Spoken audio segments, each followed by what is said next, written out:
Welcome or welcome back to my channel. I know this is definitely a very different setup for us, but since I have some travel as well as Valentine's Day coming up, there are some scents in my collection that I just really want to make sure I show some love this week. And I figured why not show you all those scents. Some of these I have talked about on my channel before, some of them I have not. But before we dive into today's video, you all make sure that you are subscribed and make sure to hit that notification bell so you don't miss when I upload another video. And of course, if you enjoyed today's video, I would greatly appreciate if you gave me a thumbs up because it really helps to support the channel. And of course, if you're interested in any of the fragrances that I mentioned in today's video, make sure that you shop via the links and the discount codes down below in the description box. I'm going to go ahead and start off with some travel and sample sprays that I want to try out this week. First up is this one from Jimmy Choo, and this is Jimmy Choo's I Want You Forever. This was Jimmy Choo's cherry contribution. I believe this came out in, I want to say 2022, and I picked up a travel. I blind bought it because I think it was on sale at like Macy's or something like that. This definitely has the OG Jimmy Choo I Want You DNA, which is definitely classic, timeless, pretty, but it also has some added cherry. This was supposed to be Jimmy Choo's addition to the cherry craze, and while this was nice, I just feel like I'm bored with cherry, which is why after this coming out and what I said 2022, I still have this very same travel spray. I do notice that the vanilla has darkened as well. I don't know if that's picking up on camera, but I'm going to go ahead and use this up. I'll probably just wear it to work. Like I said, it's nice. It's a very pretty scent, but I don't get great performance. And I think at this point in my life, I'm just bored with cherry because, like, pick something else. So I'm going to go ahead and use this up this week and get it out my house. Move my little candle out the way, child. You all can probably see all of the decants that I have here that I want to experiment with this week. This first one, I'm not going to show you the label just because I don't really support the brand, because getting this order that I paid for with my very own money was a little bit ghetto. But this is a decant of BDK's Passe Soir Extrait. I have been experimenting with a sample of it, and I think I told you all previously that I do not really enjoy the OG Passe Soir, but I have been revisiting that lately, as well as this version, the Passe Soir Extrait, and stay tuned, my opinions may have changed. While I definitely hate the OG Passe Soir a little bit less than I did a few months ago, this Passe Soir Extrait, the sample that I have, made an immediate first impression, so I decided to go ahead and get a larger decant so I can really spend some time with it. Passe Soir Extrait is definitely a more potent version of the OG, but I don't know, something about the way that this is composed, I definitely enjoy way more than the OG. Not to mention, even from a sample, I got fantastic projection and performance. So yes, I'm going to spend a bit more time with Passe Soir Extrait this week and really finalize my thoughts on whether or not it's full bottle worthy. I know that Passe Soir is well beloved in the community, but if you've tried this extrait version, definitely let me know your thoughts. Of course, if you're interested in trying out Passe Soir or Passe Soir Extrait, I'll have discounted links, samples, and all of that down below in the description box. Next decant I'm going to be playing around with a little bit more this week is Giordani Toscana's Bianco Latte. Another vanilla craze. This is really popular at the moment because girls love vanilla. This is definitely sweet caramel vanilla, and I got fantastic performance and projection from this. Y'all know everything that y'all rave and rant about on the internet don't always be worth the time or energy, but so far so good as far as Bianco Latte is concerned. My fault, y'all, my camera overheated. So yes, we're going to spend a little bit more time with her this week.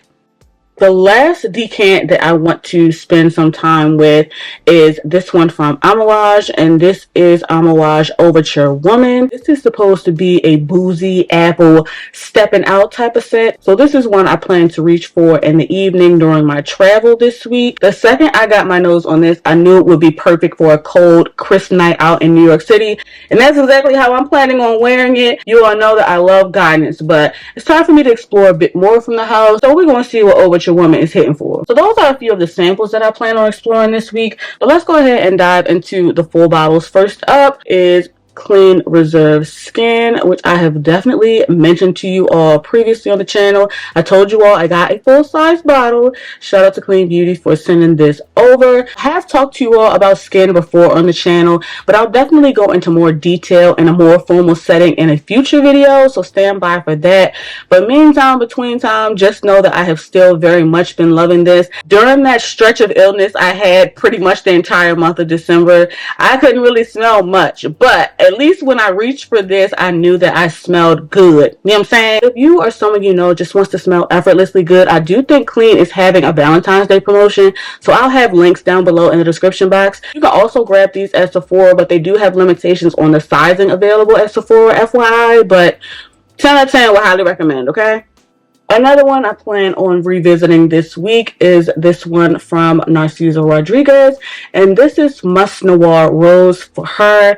This is my one and only Narciso Rodriguez, but I know that Narciso Rodriguez is the king of musk, and you know, my dent is very much denting. It's definitely an effortlessly clean fragrance that you can wear fresh out of the shower, but you can also wear this outside. You know what I'm saying? This also has an air of sexiness and allure to it. You can definitely wear this on a date. You can wear this to the office. You can wear this to church. I just feel like it fits all of these occasions without doing too much, just because even though it's understated, it's still very present. As the name may imply, this is definitely a musk and rose scented fragrance, but there's also a juicy plum that I feel like makes this a little less serious. So while this is mature and elegant, I don't feel like it's old, if that makes any sense.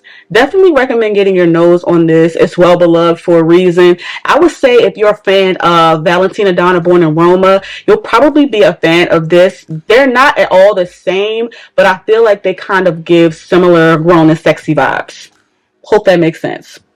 Alright, Valentine's Day and Side Piece Day is coming up, so it's time for some heavy hitters. First one I want to mention is this one from Zherjov, the Cosmorati line. This is Italica. Listen, this is one of the most gourmand fragrances I have in my entire collection. Shout out to Twisted Lily for sending me this. Again, discount codes, links, samples, all of that will be linked down below. This is almond, this is toffee, this is vanilla.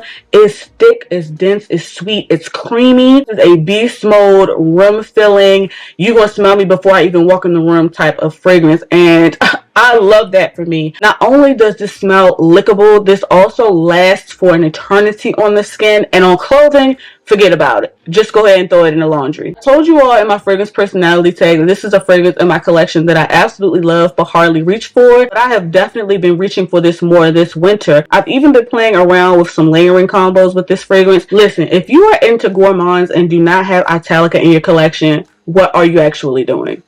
Another one of my heavy hitters I plan on reaching for this week is Tom Ford's Bitter Peach, which, is this some focus? I had this in heavy rotation during the holiday season, especially layered with Kayali's Vanilla Royale.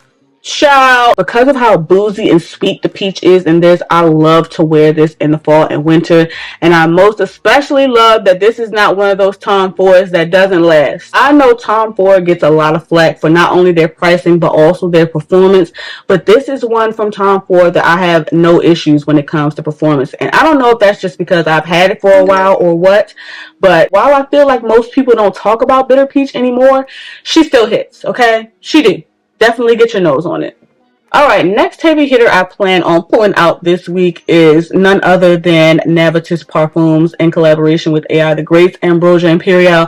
How many times do I have to tell y'all? Okay? This is boozy, sweet, banana Foster dessert, but make it perfume. Make the sillage go crazy and make it last all damn day. I genuinely don't know or understand how Aisha managed to make this thick, dense, sweet, sexy, boozy, while also making this light, fluffy, airy, and wearable at the same damn time. This is a fruity fragrance that I'm going to be able to wear in the spring and summer months, but it can also cut through the cold. I don't know how to explain that to you all. I don't know how else to explain Ambrosia Imperial. It's delicious. In my opinion, the hype around this fragrance is genuinely well warranted. If you have not gotten your hands on this, I believe they actually have a discovery set including all of the collaborators fragrances in case you weren't able to get your hands on a full-size bottle, especially with the promo deal. I don't have a Navitus code, but I'll make sure I have Denise's link down below in the description box.